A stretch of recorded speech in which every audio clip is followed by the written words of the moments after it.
तलवारीची धार म्हणजे शरद पवार. सुजल्यावर कळतंय पवारांनी मारलंय कुठं.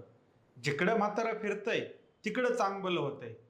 हे सगळे डायलॉग राज्यभरात नाही तर संपूर्ण देशात चर्चेत असतात. अर्थात हे डायलॉग ज्या माणसासाठी बोलले जातात तो माणूसच देशभरात सतत चर्चेत असतो. 84 वर्षांचा तरुण असं त्यांना सतत म्हणलं जातं.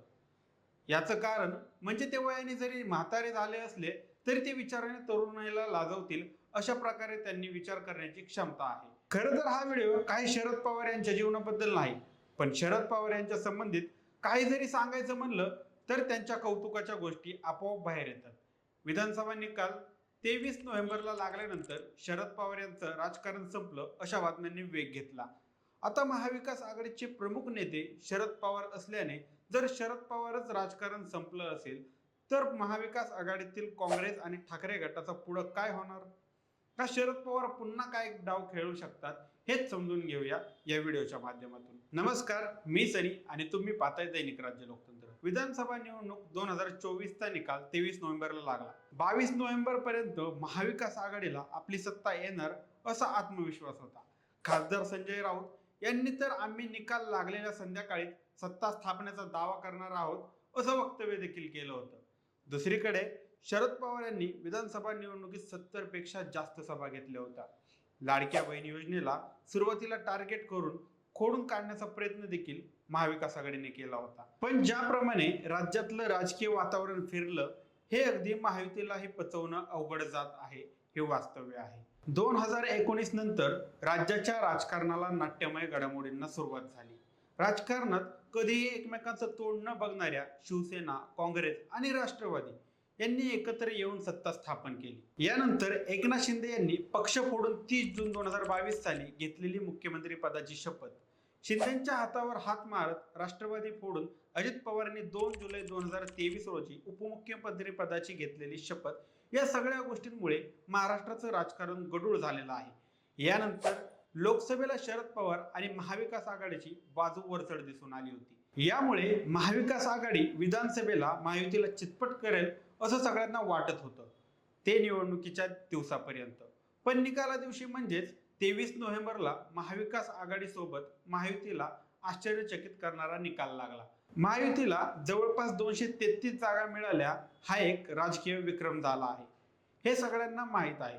5 नोव्हेंबरला संध्याकाळी 5:30च्या सुमारास देवेंद्र फडणवीस यांनी मुख्यमंत्री पदाची शपथ देखील घेतली आहे. सत्ताधारी म्हणून महायुतीला आता कोणीही रोखू शकत नाही असं म्हटलं जातंय. पण आता महाविकास आघाडीचं काय होणार हा देखील प्रश्न सगळ्यांना पडला आहे. विधानसभेत विरोधी पक्षनेता हे पद देखील महाविकास आघाडीला मिळवता आलेलं नाही. राष्ट्रवादी शरद पवार गट 10, शिवसेना उद्धव ठाकरे गट 20, काँग्रेस 16 आणि इतर 4-5 आमदार मिळून 50 पर्यंत महाविकास आघाडी पोहोचली तरी विरोधी पक्षनेता विधानसभेत दिसणारच नाही. मग प्रश्न येतो, शरद पवार काय करतील का? त्यांचं राजकारण संपलं आहे का? महाविकास आघाडीचं पुढं काय होणार? तर शरद पवार सध्या जरी शांत असले तरी ते नक्कीच काहीतरी विचार करत आहेत हे सर्वांनाच माहीत आहे. पराभवानंतर पुन्हा नव्याने कामाला सुरुवात करणार पवारांच्या या वक्तव्याने कार्यकर्त्यांना पुन्हा ऊर्जा मिळाली असं बोललं जाते. शरद पवार आणि एकनाथ शिंदे यांनी या विधानसभा निवडणुकीत एकमेकांविरोधात कमी जागा लढवण्याची योजना आखली होती. निवडणुकीपूर्वी शरद पवार आणि एकनाथ शिंदे यांच्यात भेट देखील झाली होती. त्यामुळे शिंदे आणि पवार यांच्यात काहीतरी शिजत आहे असं सगळ्यांना वाटत आहे. त्यात एकनाथ शिंदे यांना मुख्यमंत्रीपद न मिळाल्याने ते नाराज आहेत हे जगजाहीर झालेलं आहे. याचाच फायदा उचलून शरद पवार आपली पुढची राजकीय खेळू शकतात अशी शक्यता वर्तवली जात आहे. दुसरीकडे अजित पवार हे उपमुख्यमंत्री झाले असले तरी शेवटी रक्ताचं नातं म्हणून शरद पवार त्यांना देखील वापस आणण्याचा प्रयत्न करतील.